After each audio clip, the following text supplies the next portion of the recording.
नमस्कार दोस्तों, आप सभी कैसे हैं। आशा करता हूं कि आप सभी अच्छे और कुशल मंगल होंगे।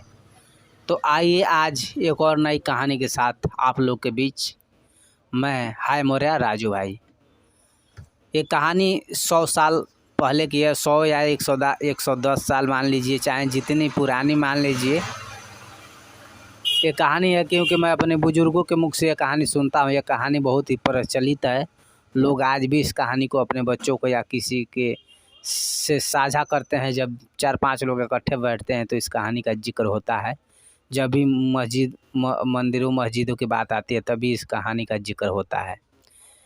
एक गांव था, उस गांव में मोहम्मदन बिरादरी की जनसंख्या ज़्यादा थी। उस गांव में मस्जिद था और एक मदरसा था जिसमें बच्चे पढ़ते थे। तो आसपास के गांव वालों के बच्चे भी उस मदरसे में पढ़ने आते थे, मोहम्मदन लोगों के, मुसलमान लड़के। तो एक और लड़का था जो उसमें पढ़ने आता था, लेकिन वह लड़का उन सबसे अलग था। रूप रंग और हर एक चीज़ में अलग था। उन्हीं के साथ पढ़ता था। और वो साथी संगतिया जब पूछते थे और लड़के तो अपना गांव कुछ दूरी पे बताता था कि मैं वहाँ से आता हूँ पढ़ने के लिए। और आप जानते हैं कि उस समय हर जगह स्कूल हुआ नहीं करती थी, मदरसा हर जगह नहीं था जिस तरह आज के ज़माने में है। छुट्टी होती थी तो वह लड़कों के साथ ही वापस घर जाता था, मगर सब लड़के अपने घर चले जाते थे। वह कुछ दूरी पर जाता था और वो अपने घर चला जाता था। ये तो सभी लोग जानते हैं कि वो अपने घर जाता था और रोज़ सुबह समय से आता था पढ़ने। एक दिन की बात है, एक लड़के का रुमाल कुएं में गिर गया। और कुएं में इस तरह गिरा कि आप सभी लोग को पता है कि गर्मी के महीने में घर से सभी लोग गमछा या तौलियाँ या कुछ कपड़े के टुकड़े लेकर चलते थे मुंह हाथ पोंछने के लिए। वह मखमली रुमाल था।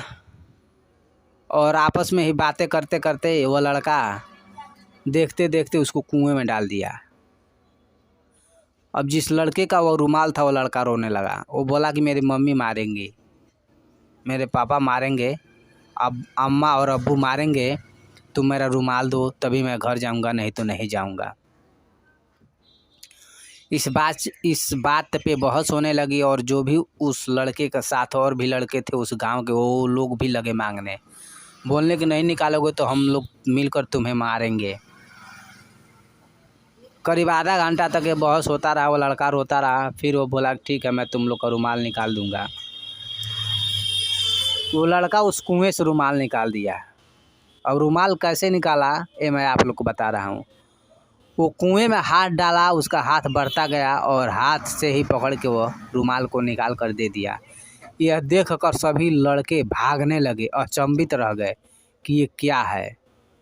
वो लड़के घर नहीं गए, वापस मदरसे में आए और मौलवी साहब से बोले कि मौलवी साहब, वो लड़का अपना हाथ डाल के कुएं से रुमाल मेरा गिरा था निकाला है, तो उसको चल के देखिए वो क्या है। जब मौलवी साहब वहाँ वापस माने उन लड़कों के कहने के मुताबिक तो उस कुएं के पास गए तो लड़का नहीं था। रजिस्टर में चेक किया गया कि उस लड़के का नाम और उसके पिता का नाम क्या था, वो भी नहीं मिला।